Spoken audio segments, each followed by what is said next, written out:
Peut-être que sa voix triste aujourd'hui.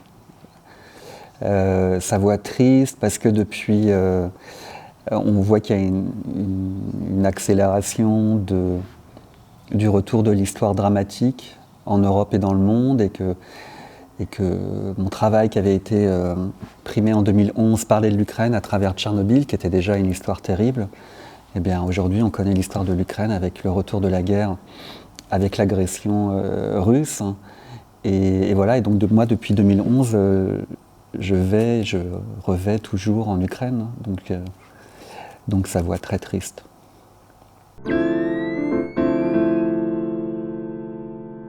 C'est toujours compliqué pour moi de choisir une image parce que je pense toujours en termes d'histoire photographique et pas simplement en images singulières. Mais s'il y en a une aujourd'hui que j'ai faite dernièrement, c'est une image que j'ai faite en Ukraine, dans le Donbass, à Groza, en novembre dernier, durant un enterrement d'une dizaine de personnes d'un village, donc du village de Groza, qui avait été bombardé 3 jours auparavant par les Russes, alors qu'il y avait un repas de deuil.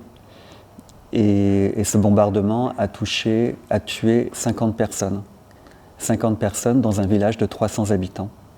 Donc un village aujourd'hui qui a des rues vides, des familles entièrement disparues. Et cette image, en fait, pour moi, elle symbolise la guerre en Ukraine. Une population civile qui est meurtrie, qui souffre tous les jours. Un pays qu'on est en train de détruire, que la Russie est en train de détruire. Il faut imaginer en fait qu'il y a plein de trous qui sont creusés tout autour. Il faut imaginer plein de familles qui viennent et qui enterrent au fur et à mesure leurs proches.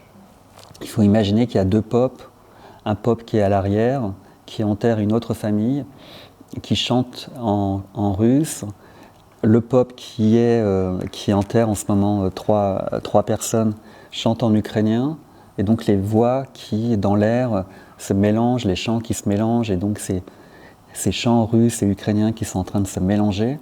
Et au même moment, il y a une alerte aérienne, donc on entend la sirène de l'alerte aérienne.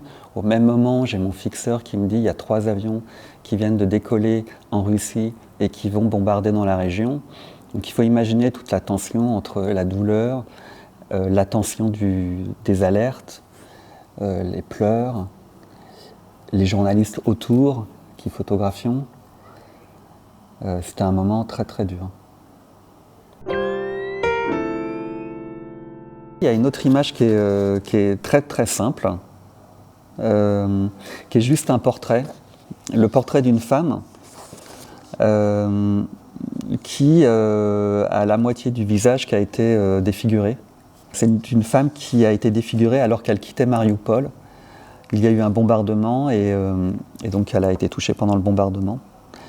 Elle a fui la ville avec son mari qui avait eu des éclats dans le dos et puis avec ses enfants. Ce qui m'intéresse dans cette photographie, c'est que cette femme reste très très belle.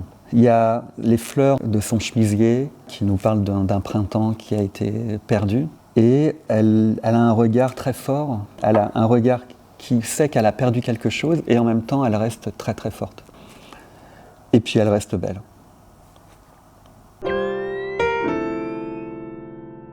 Couvrir la guerre en Ukraine, c'est très compliqué. Et encore plus quand on la couvre depuis 2014. Parce que quand on couvre une guerre, c'est des images qui se répètent tristement. La guerre en Ukraine, quand on voit les images, en fait, on peut se dire d'une manière très dure, c'est des bombardements, des morts, des civils qui souffrent, des militaires qui se battent. Et comme c'est une guerre très très longue, comment arriver à raconter au fur et à mesure les choses sans que le regard se fatigue. Parce qu'on est dans une société où le regard se fatigue très très vite. Et donc moi, en tant que photographe, ça m'interroge beaucoup sur comment photographier les événements et comment faire en sorte que justement chaque image arrive à se compléter. Ce qui m'intéresse dans la guerre, c'est beaucoup la partie civile. Moi, je suis admiratif en fait des civils qui continuent à vouloir vivre, à se battre pour vivre normalement. En fait, c'est une manière pour moi de résister. Je suis admiratif de cette vie qui veut absolument continuer normalement. L'autre question, en fait, c'est comment on est dans un flux d'images total. Il y a des dizaines et des dizaines de photographes qui sont en ce moment en Ukraine, et qui sont remarquables.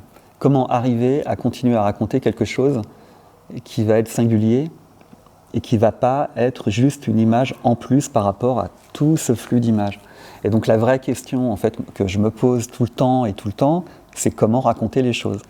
Et donc d'ailleurs c'est un travail en cours, là je vous le montre, il n'est pas fini. Donc c'est toujours une réflexion, et c'est toujours, alors c'est très étonnant, mais je ne suis jamais content de mon travail. Enfin, c'est pas étonnant d'ailleurs, mais je ne suis jamais content de mon travail. Donc il y a toujours une quête de la photographie qui va être le maillon, qui va rejoindre l'histoire globale. Et peut-être que c'est ça qui me porte encore aujourd'hui, tout le temps.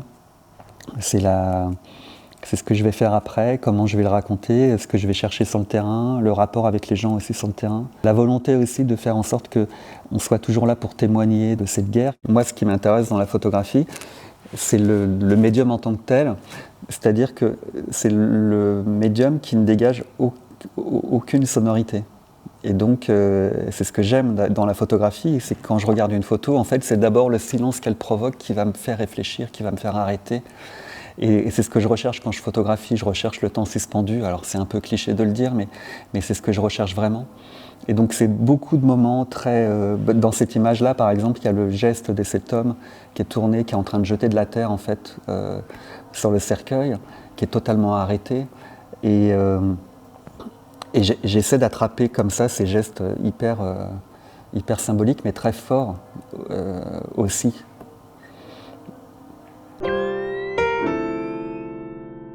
Quand j'ai eu le prix Niepce en 2011, c'est un prix qui fait rêver quand on est photographe.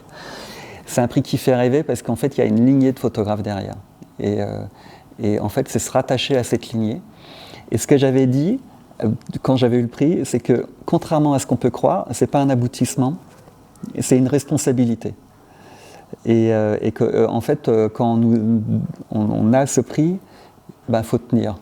Il ne faut pas lâcher et il faut, ça nous pousse, enfin moi, ça m'a déjà confirmé dans ma démarche, ce qui est important, mais surtout ça m'a dit, il faut que je continue, il faut que je maintienne un niveau photographique, il faut que toujours je sois exigeant avec moi-même, mais par rapport aussi à tous les autres photographes qui avaient eu le prix Niepce. Donc pour moi c'était une responsabilité, une belle responsabilité. Je crois que c'est un prix qui est très rare, qui est très, enfin voilà, c'est pas c'est un prix qui peut être considéré comme un aboutissement et en même temps, c'est un départ pour moi.